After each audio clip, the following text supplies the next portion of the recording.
Hello students, I am Praveen Sharma. आज NPO के अंदर नॉट फॉर प्रॉफिट ऑर्गेनाइजेशन के अंदर मैंने 3 नाम बताए थे। हमारी जो कैटेगरीज होती थी, पहले receipts and payment account, income and expenditure account और बैलेंस शीट। आज का टॉपिक है बैलेंस शीट। हम बैलेंस शीट के बारे में ट्रीटमेंट करेंगे। बैलेंस शीट क्या है हमारा? सबसे पहले what is balance sheet? Balance sheet is in statement where assets and liabilities are analysed. Balance sheet एक स्टेटमेंट है जहां नॉट फॉर प्रॉफिट ऑर्गेनाइजेशन के अंदर उनको एनालाइज करते हैं कि लायबिलिटीज किस प्लेस पर लिखनी है, कहां लिखनी है उनको, और असेट्स हमें कहां लिखनी है। अब यहां पर 2 बैलेंस शीट बनती है, एक ओपनिंग बैलेंस शीट, एक क्लोजिंग बैलेंस शीट। हमें ओपनिंग बैलेंस शीट कब बनानी होती है? ओपनिंग बैलेंस शीट की हमें कब जरूरत होती है उसके बारे में तो बताता हूं मैं। Opening balance sheet when capital fund is not given, जब हमें कैपिटल फंड नहीं दे रखा है तब हम ओपनिंग बैलेंस शीट प्रिपेयर करते हैं, क्योंकि कैपिटल फंड हमें फाइंड करना होता है। When capital fund is not given, at that time we have to prepare opening balance sheet. तो opening balance sheet as on 1 April 2018 हमेशा पुराने साल की है। That means opening balance sheet है बिगिनिंग ऑफ द ईयर बनती है। तो ओपनिंग बैलेंस शीट का किस तरीके से ट्रीटमेंट होता है? ओपनिंग बैलेंस शीट के अंदर हमेशा ध्यान रखें कि ओपनिंग बैलेंस शीट में रिसीप्ट एंड पेमेंट अकाउंट में जो सबसे पहले लिखा होता है balance BD, cash in hand, वो कैश है हमारा। दैट मीन्स वो असेट्स में ट्रीटमेंट होगा। बिगिनिंग ऑफ द ईयर का है कैश, जिसका जो भी अमाउंट हो सपोज उसको हम एक लिख देंगे। उसके बाद हमारे पास एडजस्टमेंट के अंदर हमारे पास बिगिनिंग ऑफ द ईयर में हमारे पास असेट्स दे रखी होती हैं, फर्नीचर, बिल्डिंग, इक्विपमेंट्स, बुक्स, ये दे रखी होंगी। इनको नोट करेंगे। सपोज हमारे पास फर्नीचर है, बिल्डिंग है, बिल्डिंग के हमारे पास इक्विपमेंट्स हैं, स्पोर्ट्स इक्विपमेंट हो सकते हैं, बुक्स हो सकती हैं। ये बिगिनिंग ऑफ द ईयर की होंगे। तो बिगिनिंग ऑफ द ईयर के हम ओपनिंग बैलेंस शीट के अंदर रखेंगे। और आउटस्टैंडिंग सब्सक्रिप्शन ध्यान रखेंगे, आउटस्टैंडिंग सब्सक्रिप्शन वो भी हमारा प्रीवियस ईयर का ही होगा।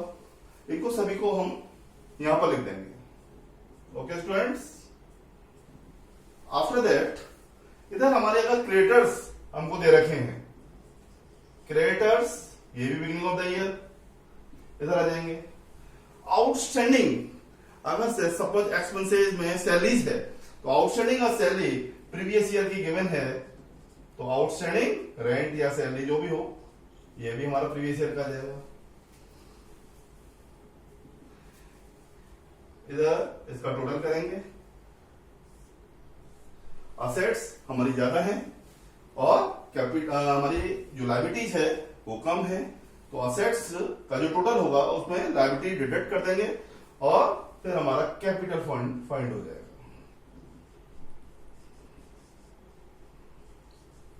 और उसकी वैल्यू आ जाएगी। दोनों बैलेंस शीट हमारी इक्वल आ जाएगी। Opening balance sheet, opening balance sheet की हमें तभी रिक्वायरमेंट होती है जब हमारे पास कैपिटल फंड गिवन नहीं है। ये कैपिटल फंड अगर गिवन नहीं है तभी हमारी ओपनिंग बैलेंस शीट बनेगी। अदरवाइज कैपिटल फंड है, we have no require opening balance sheet. और जो कैश जो दे रखा है रिसीट पेमेंट अकाउंट में उसका भी इसको इग्नोर करेंगे फिर जब कैपिटल फंड हमको गिवन होगा। तो स्टूडेंट्स ये ओपनिंग बैलेंस शीट है। ओपनिंग बैलेंस शीट अगर हमारे पास कैपिटल फंड नहीं है तो इस तरीके से बनाएंगे। जो रिसीट एंड पेमेंट अकाउंट में कैश दे रखा, जो ओपनिंग बैलेंस शीट दे रखा होगा उसको कैश बना देंगे ओपनिंग का। और बाकी के जितने भी एडजस्टमेंट के अंदर अगर हमारे पास प्रीवियस ईयर का या बिगिनिंग ऑफ द ईयर के जो भी फर्नीचर, बिल्डिंग, इक्विपमेंट, बुक्स और आउटस्टैंडिंग सब्सक्रिप्शन प्रीवियस ईयर का गिवन होगा, तो इस तरीके से हम ओपनिंग बैलेंस शीट में इनको असेट्स को लेकर, लायबिलिटी को लेकर कैपिटल फंड फाइंड हो जाएगा। और उसके बाद फिर हमारी क्लोजिंग बैलेंस शीट बनेगी। ओपनिंग बैलेंस शीट ये हुई। क्लोजिंग बैलेंस शीट के बारे में आपको मैं बताता हूं। क्लोजिंग बैलेंस शीट हम किस तरीके से बनाते हैं? क्लोजिंग बैलेंस शीट में closing balance sheet at the end of the year बनती है। दैट मीन्स 31 मार्च हो जाएगा यहां, 31 मार्च और 2019। लायबिलिटीज अमाउंट, असेट्स अमाउंट, इस तरीके से कॉलम होंगे इसके। क्लोजिंग बैलेंस शीट, ओपनिंग आपकी हो गई, क्लोजिंग बैलेंस शीट के बारे में आपको बताया जा रहा है।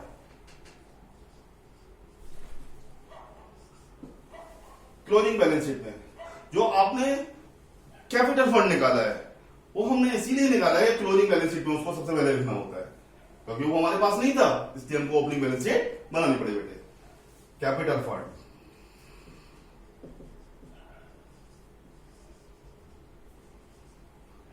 जो भी अमाउंट होगा इधर आ जाएगा।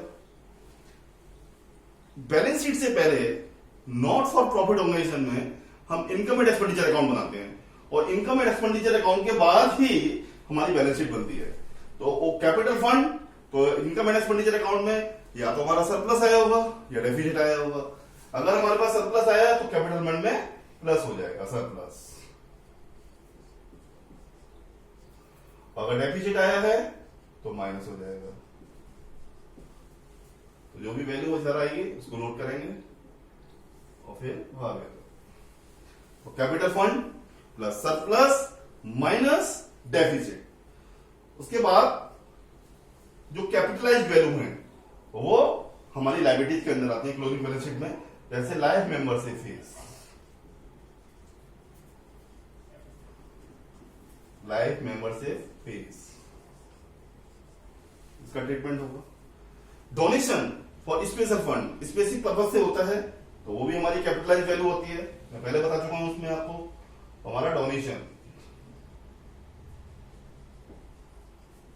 For building fund,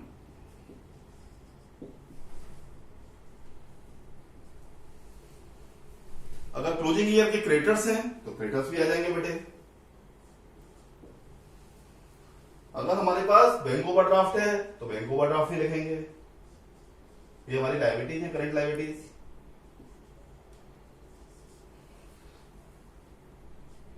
outstanding, outstanding current year, अगर करंट ईयर की है तो करंट ईयर की क्लोजिंग बैलेंस शीट बननी है तो आउटस्टैंडिंग आ जाएंगे हमारी।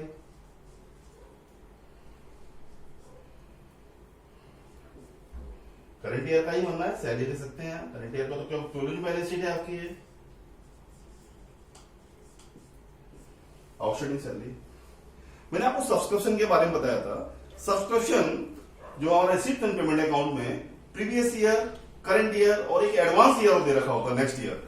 हमेशा ध्यान रखें जो नेक्स्ट ईयर का जो रिसीप्ट एंड पेमेंट अकाउंट में जो सब्सक्रिप्शन दे रखा होता है उसका सीधा डायरेक्ट क्लोजिंग बैलेंस शीट में ट्रीटमेंट करते हैं। तो यहां आएगा subscription receive in advance, subscription received in advance,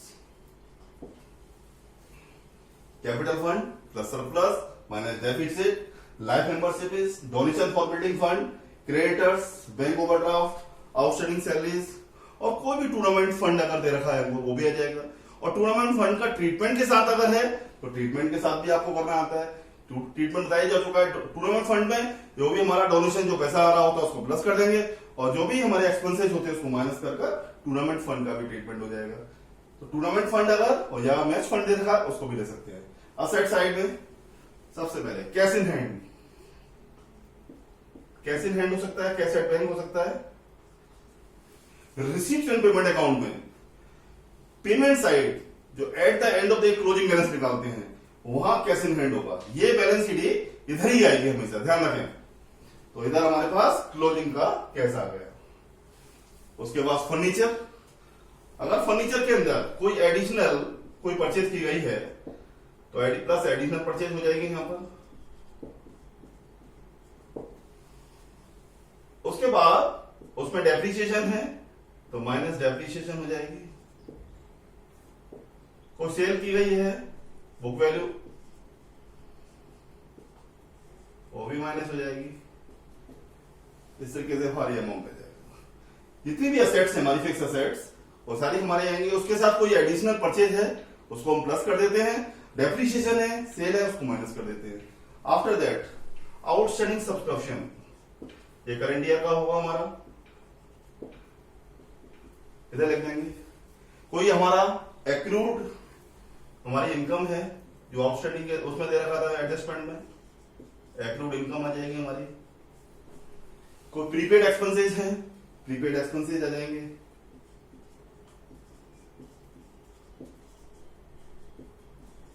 investment है, इन्वेस्टमेंट आएगा। और इन्वेस्टमेंट के साथ अगर हमारी इंटरेस्ट भी है तो इंटरेस्ट अलग से भी ले सकते हैं या इसके अंदर प्लस कर देंगे इंटरेस्ट।